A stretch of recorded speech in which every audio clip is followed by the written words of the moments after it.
live streams from Syncopated City. It is me, Michael. I will be all by myself today. But actually Evita is with me, not just in spirit, she's actually on the keyboards as well. So she'll be helping me monitor the chat. And hopefully we'll have a little bit of a dialogue going. So, and by we, I mean you, the viewers, and myself. We're going to talk about a couple of things today regarding what I have been, kind of some of the stuff I've been consuming over the last week. Or so, a couple weeks. But before we get into any of that, we have to start off with the cheers, because that's how we start the live streams when it comes to me. I say cheers to you. That's delicious. Oh gosh, that is my favorite cocktail. It is called a Sharpie Mustache. I shared it on my Instagram. Thank you, Carolina, my social media manager. And so many other things that she is, but it is my favorite beverage. I got this drink from a little bitters bar in New York City called Amore Amargo, and the drink is actually, it was created by a bartender whom I've never met, named Chris Elford. Along with being a delicious drink, it is what we would call a spirit-forward drink, which is industry speak for boozy AF. It is equal parts. I've got a Bullet Rye in there. I've got a London Dry Gin. I think that's the Bulldog. I've got an Amaro called Maletti, and a very obscure French liqueur. It's a fortified wine called Bonal. It's quite bitter because it's flavored with cinchona bark. So it's those four spirits in an equal situation, and then you got a couple dashes of tiki bitters by Bittermans, and then it's garnished with a twist of orange. It is a stirred drink, not a shaken drink. So if you're going to make one for yourself, first of all, procure all of those weird ingredients, and then secondly, make sure you stir it. Don't shake it, but it is good. And hopefully you've got yourself a drink as well. If you do have a drink that you've made to join me, share what you're drinking with me. I'd love to hear what it is that you like to drink, because I think that's really, I just find that stuff fascinating. I love to know what people like to drink. And if you even want to tell me why you like that drink, even better. So, right, today what we're going to do is talk about a couple of things that I've picked up in my online consumption of information over the last couple of weeks, which I think is valuable information for the entire community. Lindsay, you make me laugh with your water response. I think water is probably the most boring and yet essential form of liquid. I'll cheers you to that as well. Mine has bubbles in it because it's a little bit more exciting. SodaStream. But yes, necessary. This is the essence of wetness, which of course, wetness is the essence of beauty. We all know that. Before we get into anything that may feel like some heaviness to some, I would like to start with a little bit of positive news. In positive news, there's a couple of things I'd like to share. Three things I'm going to share. One has to do with what's happening on this side of the pond. And if you don't know, I reside in England. Just last week, this happened, and I think it's really exciting.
Can you hear me now?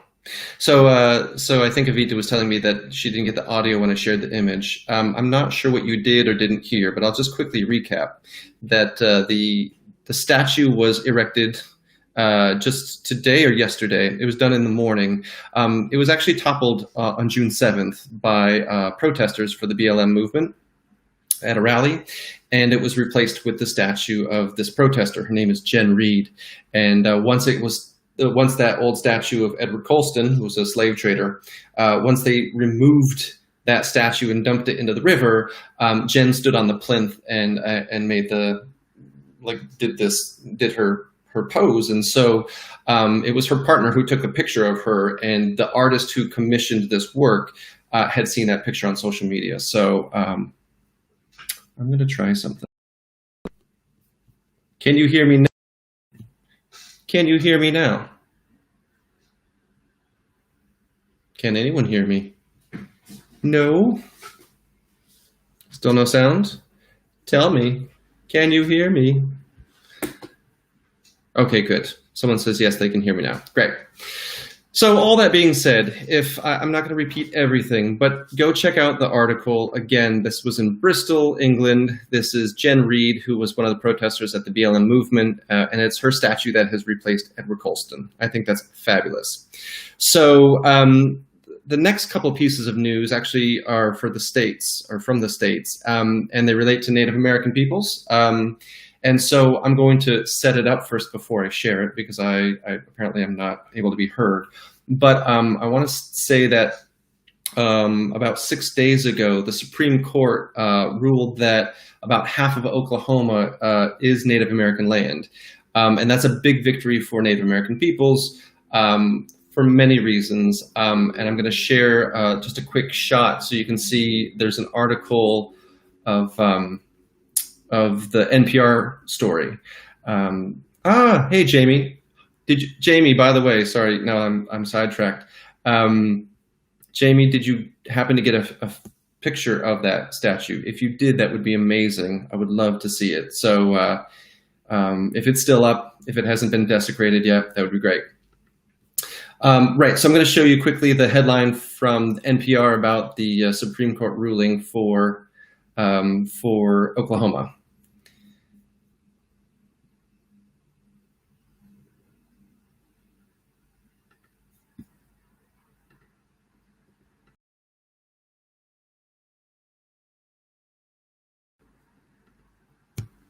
So there it is.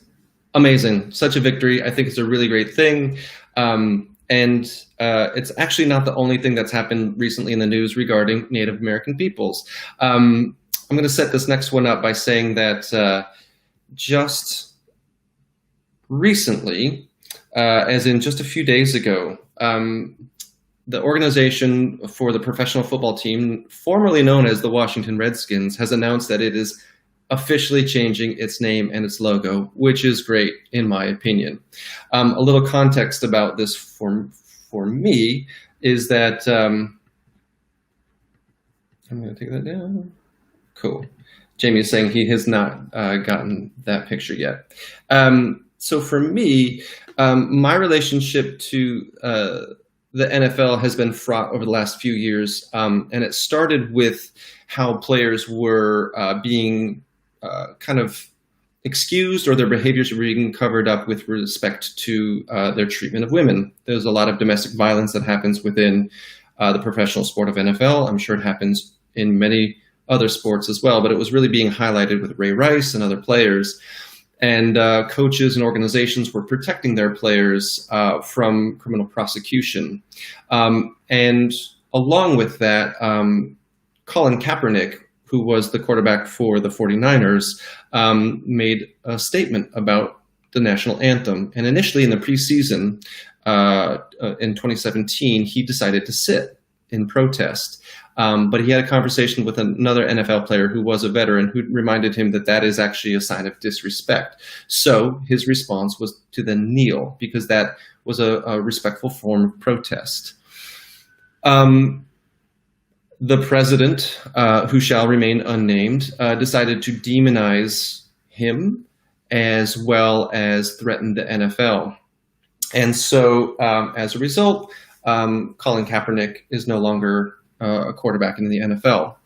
And at the time, I was playing fantasy football and loved fantasy football. I'm a Broncos fan, being from Denver, but I just remember feeling like I can't do this anymore. Like there's too much of a disconnect between the realities of what's happening and my enjoyment of it. So I believe that year I did win our pool, but I decided that those winnings I would donate to one of the causes that Colin Kaepernick was supporting, which was for Mothers Against Police Brutality. So I donated all of my winnings to that, and then have since boycotted watching games, participating in things like that. So my relationship personally has been fraught with the NFL, but what's great is with this Washington Redskins name change is that it's a small step in the right direction towards representation and how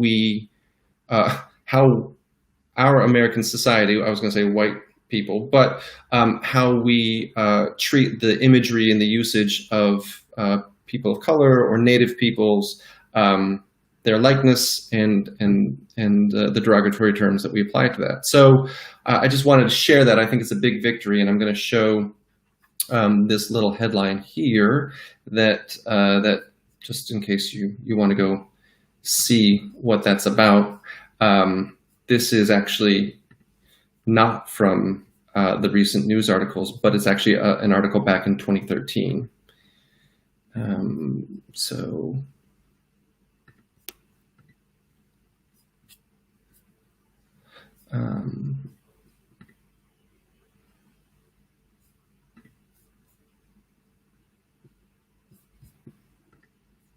Sorry, I'm going to do that one more time because I want to make sure everyone sees what I see. Yeah.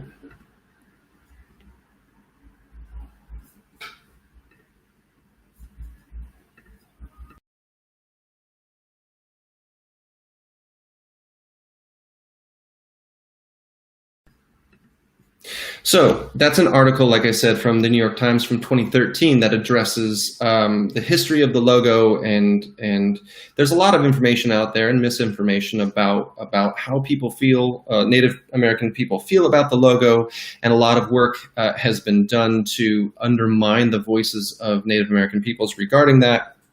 But Dan Schneider, I believe is the name of the owner, who vowed to never change the name, has changed the name. I want to say that the reason he did it was not out of any altruistic inclination. He didn't have a change of heart. It's simply the fact that he had sponsors in the likes of FedEx, Nike, Pepsi, Bank of America, Amazon, all threatening to remove either sponsorship and or not sell their goods and wares. So the decision that he made was one of finances. And that's actually what I'm going to use as a way to tie into some of the things over this past week, which is it's usually money that determines the way in which society chooses or chooses not to support someone or something. So I think all that being said, when these discussions that have been happening within the Lindy Hop communities around, certainly in the United States, a little bit in Europe, and potentially around the globe, when we talk about how we're going to make changes or if we're going to make changes, usually if someone's on board with that idea, the first thing they say is, how can I help? Before we get to that, I do want to first acknowledge my privilege in all of this, because it's really important for those of you out there who are fans of Michael and Evita or students of Michael and Evita, and that's really who I'm speaking to right now. It's really important for you all to understand that I am where I am because of my privilege. I didn't ask to be privileged. It is a byproduct of the structural society that from which I come.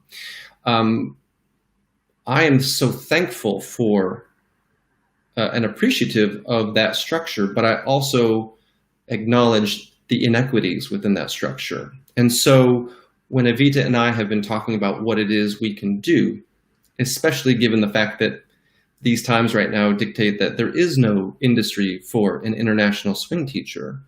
I think it's really important to first state that we wouldn't have this platform without the structural bias that is in place.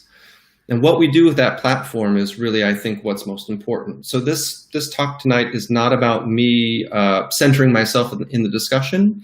I'm simply wanting to use the platform that we have been given to amplify the voices that I feel need amplifying. So when we talk about all of these things, the first thing the starting point for me is to say that Black Lives Matter. And I think that that's hugely important because it is still not wholly agreed upon that is the truth. So that's the launching point that I will say. We are doing an African American dance, and in the country of the United States, as well as England and many other places in the world, Black and brown lives do not matter. They are marginalized. They are constantly under threat. And so I think it's really important that we acknowledge that first and foremost. I know a lot of discussions have been happening, and some of the responses by people have said, I'm not here for a history lesson. I just want to dance, and I just love dancing. One of the educational talks that I've attended, as it were, via Zoom, was with Monsell Durden. And Monsell Durden says, he said, you can't extract an idea from the time period or the idea of a time period without also looking at how it's connected to everything else. So you can't look at swing dancing without also acknowledging the socioeconomic situation that was happening in the United States when the dance started. So I agree with that. And so what that means is that for me, educating myself is the bare minimum, the lowest entry into the discussion of being an educator. If I'm going to be a swing dance educator, then I need to know my history. I need to be educated. I feel like I have done work to be educated, but I also acknowledge that there are huge gaps in my knowledge. And I'm constantly doing more work to make sure that I either learn new things or I unlearn the things that I have been taught incorrectly or inappropriately. So the first thing I'll say is that there are so many resources out there for all of us, especially now in the time of COVID. And I'm going to highlight some of those things in case you missed it these past few weeks. I'm going to talk to you about what I've seen, and I'm going to direct you to how you can find them as well. The other thing that Monsell said, and he gets this from one of his mentors, he says, if you want to understand the culture of a people, you have to study the dance. And if you want to understand the dance, you have to study the people. And you can kind of rearrange those ideas of dance, culture, and people within that structure of a sentence, and it still rings true. So when we don't acknowledge where the dance comes from, we remove a huge part of the dance that makes the dance what it is and so special. So it is my journey, and I know Evita's on that same journey, as well as many of my peers, to continually educate ourselves about the culture and the people that created the dance, because that is a whole understanding of the dance. I had written down something earlier in the week. I was like, just because you take classes from me doesn't mean you understand the dance. I can only give you my perspective on it. I see a lot of things happening in the chat, which is great. I see Evita has beat me to the punch. Yes, if you'd like, MonsellDurden.com is a place to go. I'll get to some of those other. I've got a lot of Evita's. She's like, boo, I got you. I got a lot of things and reference points, but I like that we're tag teaming it. So thanks, Evita. So all that being said, with respect to the education, to me, that's the bare minimum any educator should do, is be educated. But I think a lot of the students that are on board, a lot of the people in the community that are on board with this shift or this idea, jump to so what do we do now? Which is an understandable instinct. And I'd say the first thing that I'm trying to do is listen and learn more. But there are some action steps that you can take and that some of us have already taken. The first thing that I'll talk about is the Move Together talk that was done this past Saturday. So I'm going to show you here. Just going to share it because it's easier to share than talking about it. But there was a lovely talk that was put on this past Saturday, and there was a whole host of people who were part of it. But you can find them on Facebook.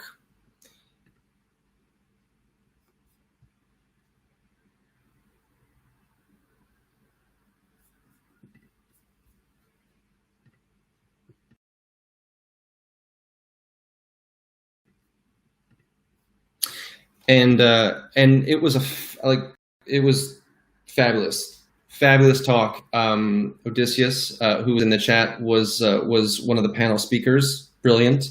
And it was structured in kind of 3 sections, so that there was the first section was about education, and it was a really fast kind of American history education, but it was super valuable, and there's so many great points. The person who taught us was actually her name was Dr. Andie Kasim. She was fabulous. She just kind of broke it down and laid a real baseline, especially for people who don't know their history, or if you're not from our country. It was a really great setting the table for the discussion. Shahid Kasim was the moderator, and I think all the panelists did a really great job of explaining their stories, which was actually part 2 of that. And I think it's really important for us, when we want to understand, we have to listen to the stories of the people that are experiencing what they're experiencing. And I'm gonna end this whole session with a quote that's going to tie that concept in. But I thought that Move Together was really great, and they're going to do more sessions. So if you did miss this Saturday's, that is, I almost said that's okay. It is okay, because we need to be kind to ourselves and each other. There will be more talks. And the good news is that you can find on YouTube, you can find the recap, the whole recap of that, or the replay of that talk. So if you go to YouTube and you just type in Move Together, I think you'd say Move Together, Dancing Towards an Inclusive Community and Global Social Justice. That will actually send you straight to the link. And I'll put these links as well in the descriptions after the talk, so you can find them more easily. But good news is you haven't missed out. That was followed up on Sunday, so the following day, with another great Facebook talk. Actually, it wasn't Facebook. It was they have a Facebook page, but the group is called Collective Voices for Change, and it's a group of 7 kind of, I would say, pillars within our Lindy Hop community, who are really looking to start shifting us towards this change that I think is really positive. Very quickly, what I'm going to do is I'm going to share their, thank you for adding those things. I'm going to share the page for the CVFE or CVFC, so that you can see what that looks like. Again, this is for those of you who tuned out this weekend and just kind of didn't see these things. I want to make sure you can find these things later. But here's the Collective Voices for Change Facebook page, just so you can see what that looks like.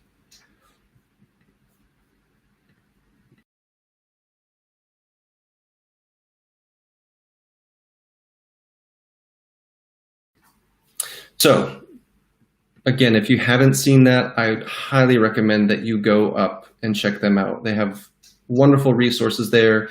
Each of their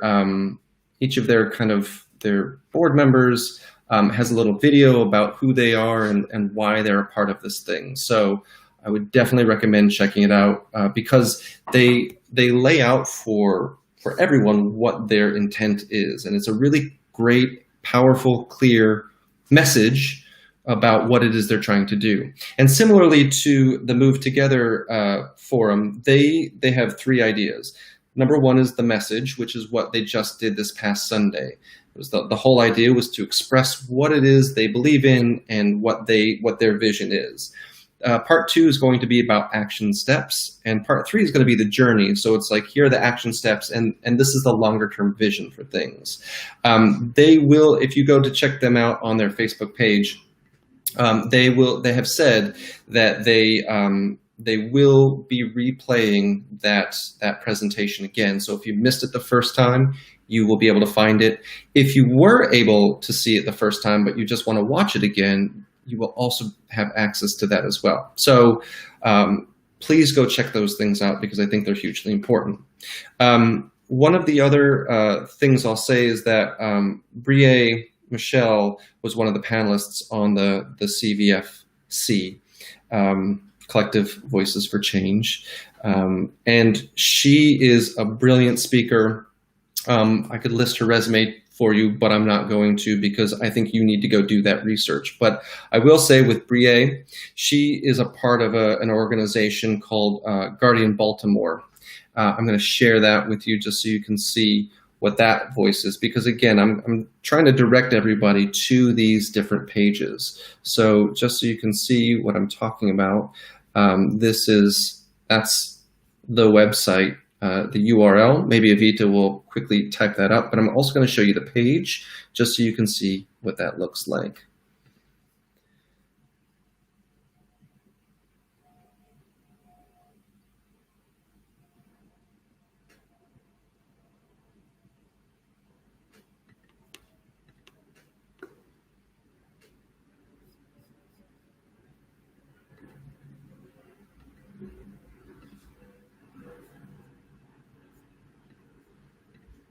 Cool.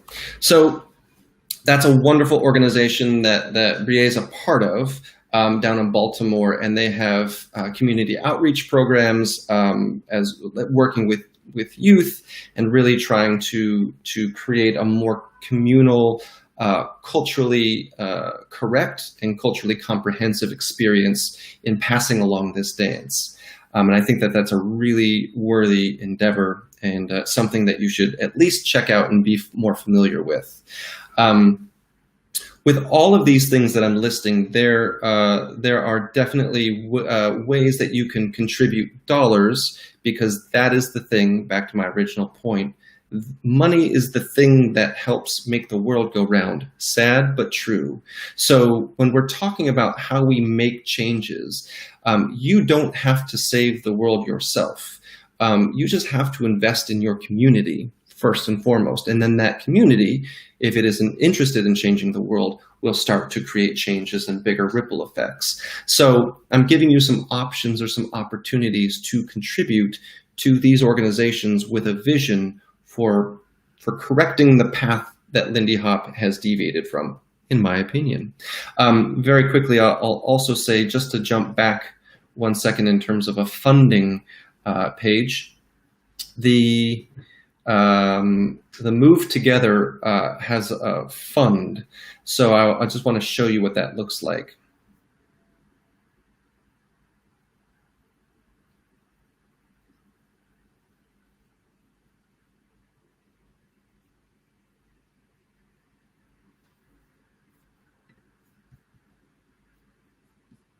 I don't know if you can still hear me, but this is what the page looks like.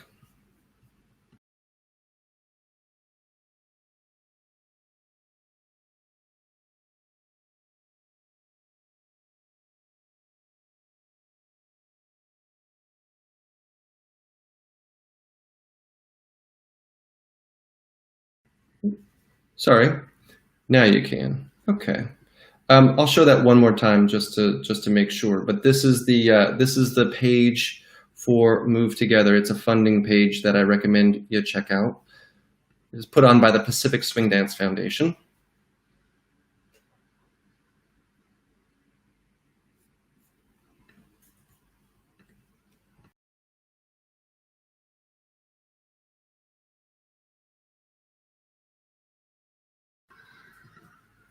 Yeah.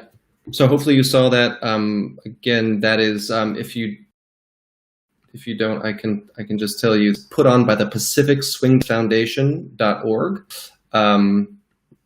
So they are the ones who have helped put the whole thing together, and again, I think their cause is. I'm going to put up their URL here so you can see. If you go to PacificSwingDanceFoundation.org, you can find where the Move Together donation page is from there. So I recommend checking that out as well. I'm just coming back very quickly. There's a couple of other organizations that I have been made aware of in recent days, and I just want to shed some light on them. We talked about Monsell Durden earlier, and this is his direct webpage that has all sorts of, he's offering classes right now. They happen on Fridays. He's got 3 more. There's one coming up this Friday, and then the next 2 Fridays as well. Those workshops include homework. They're $25, and they are well worth it, $25 each, and they are well worth it, though it does require some homework. But again, what else are we doing in these times? And Monsell actually was hosted by a group called the Breakaway, which is swing dancing in Oakland. And so I just want to give a shout out to the Breakaway because not only did they bring Monsell in to do a talk about the cross-cultural connections to Lindy Hop and hip hop, but they've got a few more talks coming up as well, including Chester Whitmore is going to be coming on towards the end of the month to do another history talk. So I would recommend checking out what they're doing over at the Breakaway. They've got a Facebook page as well, so pop on over to Facebook and see what they're doing, because they're doing great stuff.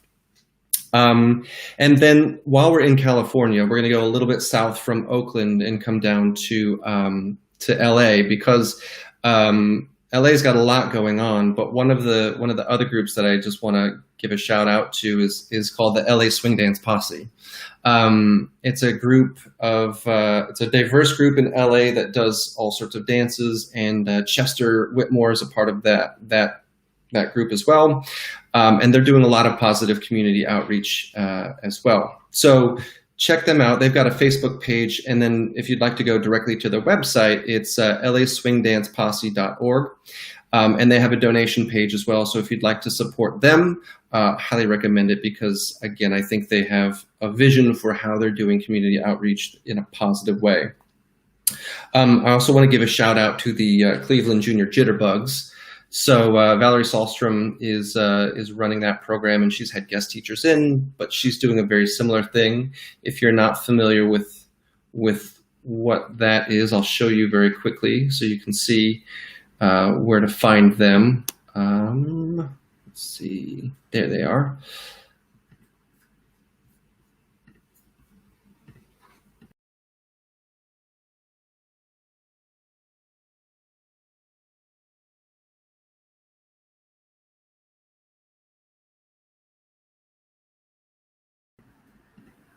Cool. So check them out again if you know Valerie, or if that's an organization that you feel like you can get behind. Please support them, because they're doing a lot with the youth, and I know Valerie's brought them to international competitions. I know Peter and Naomi have done a lot of great work with them, and others as well. I'm reticent to start naming too many names lest I forget someone important, but it is something very positive, and I think you should check that out. And then, of course, closest to home for Lindy Hoppers could be something as simple as supporting the Frankie Manning Foundation. Frankie Manning Foundation, I'm just going to show you a couple of things. This link that I'm showing you here, that maybe Evita, if she's fast enough, she can link to that in the chat.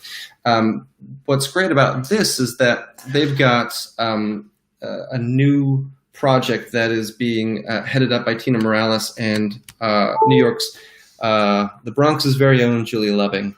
And it's a really exciting new thing. There's not a lot of information about it on the Frankie Manning page yet, but they're working on it. And there's a place for you to add your information if you want to be a part of the mailing list so that you can get up-to-date information. So definitely check that out.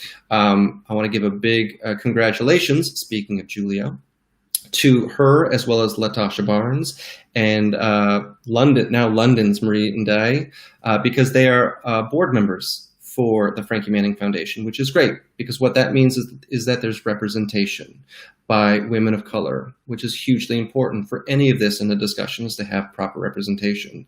So it feels like now they're really taking steps to get more balanced viewpoints, and I'm really excited to see how it kind of takes the foundation into these new directions in terms of community outreach.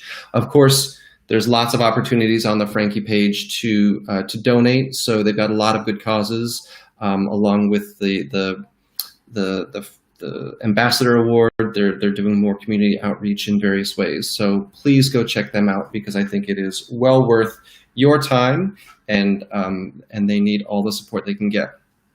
I feel like I've kind of blasted out as much as possible with respect to all of this. I'm not sure, I haven't been following the chat very quickly or very recently, but it looks like she's nailing all these things, which is great. Thank you, Evita. You're killing it for me. Out of curiosity, Evita, you'll probably get this about 10 to 30 seconds after I've asked, but do you want to come on and say hi?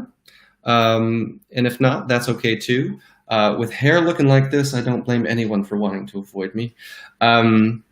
Otherwise, if anyone has anything to say or any questions, please feel free to shoot them across. I'm going to have a sip. Evita says, sure. Well, Evita, call in. Well, I sent you a link, young lady. You got to click on that link. Yeah. Oh, Sara Spoon. Thank you for reminding me. I want to give a big shout out to Sara because they have some really great things happening as well. They have a podcast called Desert Island Jams. So I'm going to let me see if I can share the screen. Cool. All right. Real quick before we get Evita on, let me share this. So, here we go. All right. So, Sara shared with me it's a link to the podcast that they're doing. This is what it looks like. Let's see if I...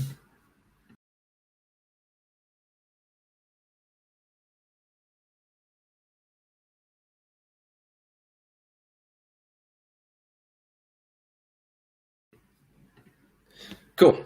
So Sara has started a podcast, and it's a really cool idea. We were talking about it just today, but basically they interview a musician, 10 desert island songs, and they discuss why those songs are important to the guest.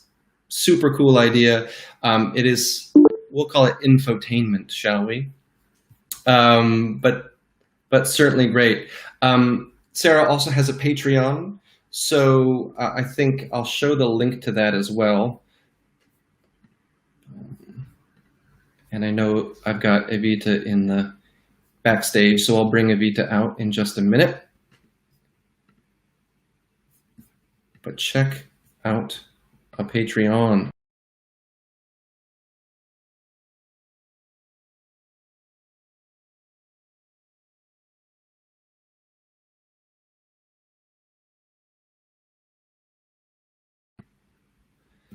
I'm going to also add the links in the captions as well. I feel a little bit, I feel like I owe you about 3 pounds because I had a cheeky coffee with you this morning. At any rate, I'm going to bring Evita out from backstage, and then I'm going to add Sara's information into the chat so you can see that as well. Oh my gosh. Evita. I'm on. Hi. Can you hear me okay? What? I'm kidding. Well, exactly. Wait, hold on. I need like some light. I'm backlit. Oh, You sound great. oh, thanks. All right. Um, so you said I'm gonna bring her out from backstage, and I thought to myself, what can I do to have like some entrance? But this is all we got. You look fabulous. You're a little bit frozen from No, last. you're a little bit frozen. Oh, nasty. I like it. I'm Yeah, gonna tinker with your. I'm tinkering with your things. You might go be, for it.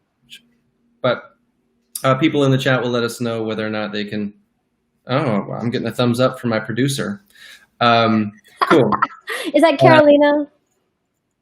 maybe. Carolina, man, how many women does it take to support Michael Jagger? That was with love. That was, we gotta acknowledge because we love you. We are there for you.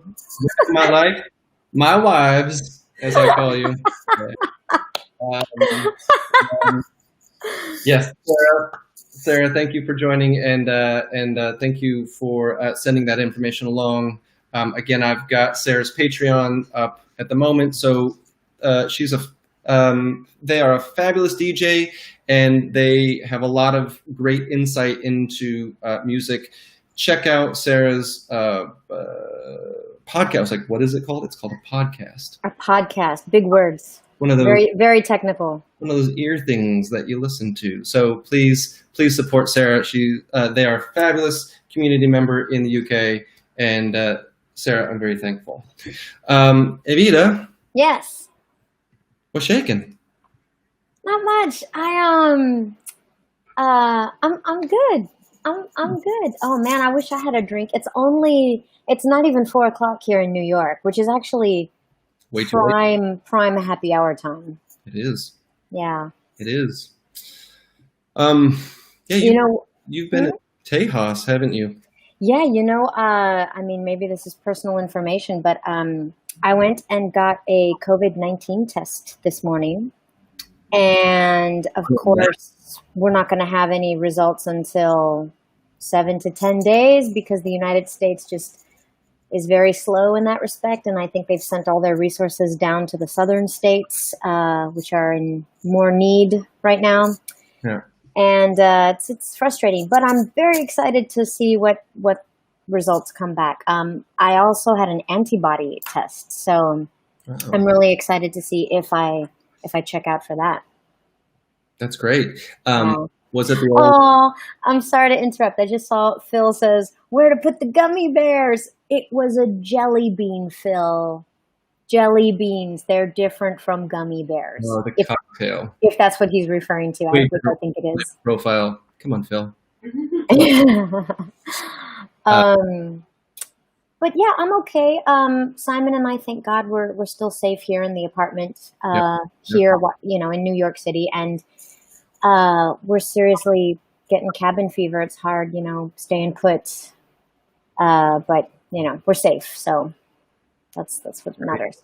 That's fabulous. Yeah, Phil. Wrong cocktail finish. Quick side note, Phil, to Phil's gummy bear reference, when Mo and I were in the last gig of my life, which was we were teaching in Ljubljana. Nate's, whom you know, Yeah. his brother's got a fabulous restaurant. I don't know if it's Michelin rated, but it should be a Michelin star restaurant. Right next to the venue where the dances were happening. Mm-hmm. So we stole away for an evening and did this whole tasting menu. And at the end, he had a petit four, which is it's a pre-dessert course, and it's usually 4 little bites, and it's a way to kind of prepare the palate for. Anyway. Wait, did you say petit four or a petite four? Pronounced petit four. Yeah, it's like little four. Okay. Yeah. Probably. I was like, but it wasn't a petty group of 4. No. They weren't like, she's so ugly. He's so. Yeah, no, they weren't petty. But one of the little bites was a gummy bear flavored. It was like it was a bitter, it was like a vermouth gummy bear or something like that. It was amazing, but weird, but amazing. Wow, that's exciting. You know, they can make gummy bears these days or jelly beans, any flavor. Fact. Any flavor. Yeah. It's a flavor. Well, Michael, oh, sorry. What were you going to say? You looked like you were going to say something. No, I was going to say, in general, have you, I know you've been in Texas because you were visiting family. Did you have a chance to see any of the talks this weekend?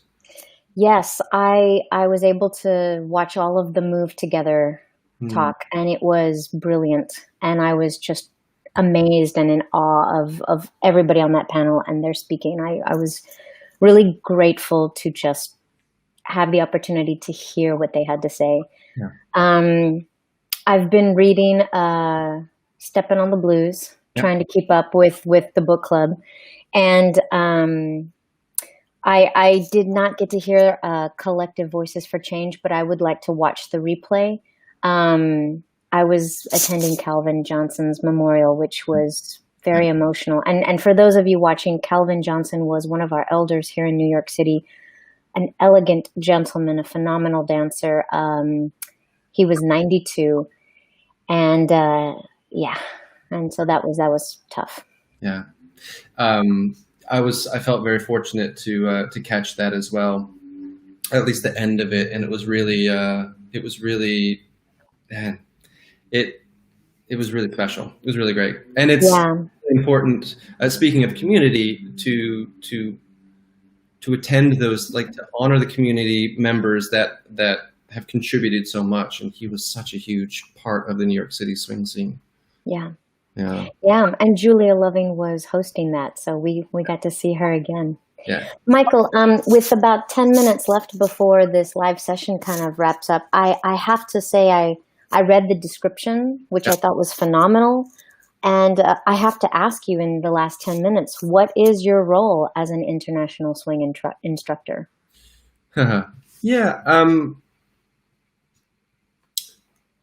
I mean, I think my role, I don't want to say like, here's what international instructors should be doing, because we're all different people. But I think for me, like I kind of set up at the beginning, it's trying to figure out what to do with this platform. And it was, we've mentioned it before, I think here, but I'll say it 1,000 times because it's worth hearing. Chisomo was hugely instrumental in reminding me back at Beantown a few years ago that I have a platform and it's my responsibility to use it. Whether I asked for the platform or not, I have it. And so I think it's really important for all of us to figure out how do we contribute to the positive shift that's happening. And I think apparently we have some people that like us and follow us. And so I think maybe at least for the moment, but I think it's it's really, these discussions and conversations are hard, and I know a lot of people are feeling resistant to change because change is challenging. I don't necessarily expect everyone to fall in line with my views of things, but the most I can do is share where I'm at and what I'm thinking and what I'm learning and what I'm hearing, and hopefully give those voices amplification that can use the amplification. Yeah. So that's what I'm doing. You're doing a great job, Michael. I know that a lot of people out there in the social media world, you know, you've probably maybe already seen these links, or you attended them, or you've already heard of them, but it doesn't hurt to say it again, and also to show our support and our interest and point people yet again to listen. I think even if you know, the angle that I took this evening was really about money, and I kind of set that up because money donation, because I set it up as such because I do think that finances they have the most impactful immediate most impact immediately. But for a lot of us out there who are feeling like, well, I don't have the money to do, but I still want to help. I think here are some things I would recommend if you are tight for cash, but you're a part of a swing community. I think you can do a couple of things already. I think number one, you could do something like you could host a talk. Like find somebody, like find a Monsell Durden or find an Odysseus or find someone in the community who's already practiced at giving these types of talks, and reach out to them and see if they have the time or if they're willing to speak with your group. If that seems difficult for you, do what I did, which is start a book club for the website. Like I think like we all have reading to do in some various form, and so I think it's really important to start doing that reading, and why not invite your friends to join you in that. I think it's really important to create a culture within your local scene based on values. And if we talk about valuing the dance and valuing the community that the dance creates, then I think it's really important to follow that through. And I'd like to, if it's all right with you, I'd like to end on I want to read a passage actually. And it kind of goes back to the opening ideas about Native American, the appropriation of imagery in the names. And this, I'll just read it to you, and I can share the link as well. Okay. But this article comes from a person named Dr. Darren R. Reid. And Dr. Reid is a professor he's like a senior lecturer and course director of history at a place called Coventry University.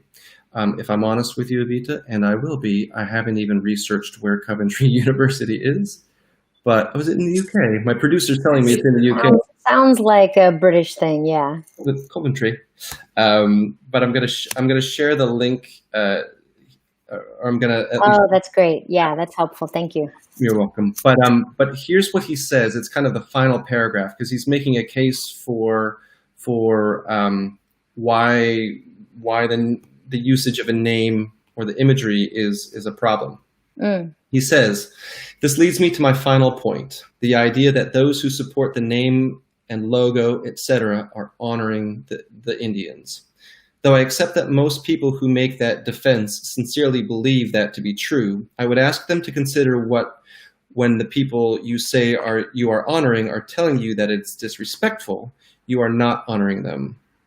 You are forcing your idea of what it is to honor those people onto them, and that fundamentally is disrespectful. You cannot force your own construct of honor on another group of people if they reject it. If you continue to do so, you must accept that you are categorically not honoring them, but imposing something onto them, which is precisely the opposite of what you are trying to achieve.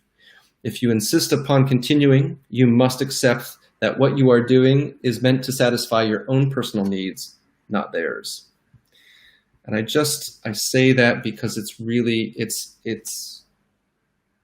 it's pertinent to the discussion of the name change for the Washington Redskins. It's pertinent for our Lindy Hop community as well, because for all the things that historically people have said about how, the revival has saved the dance, we are honoring our elders when we do these things, that is, from my perspective, a white perspective imposing what they think the way to honor this culture and these people is. And I think we've heard quite clearly from our Black, Indigenous people of color that this is not the way that they want to be honored. So it's important to listen to how they want to be honored and why. Amen, Michael. That was very clear. I completely agree, and a beautiful passage. Thank you for sharing that, and thank you for putting that link up, because that's solid. Yeah. So, thank you. Thanks for coming in. I really appreciate it. Yeah, I was here the whole time. Thank you for everybody in the chat who contributed. Loretta, thank you for adding the link to the Facebook group. I put that up as well. for everyone to see, but it's also in it looks like it's in our Facebook chat. So thanks Odysseus for being here. Having you honor us with your presence and affirmations means a lot. Thank you. Yeah. And thank you everybody else. Please take care of each other. Please take care of yourselves. When you've got the time, you've got plenty of resources at your fingertips, not just the ones that we've offered here, but do some homework. It's worth it. It's important. And you know what I have found? Doing the homework feels good.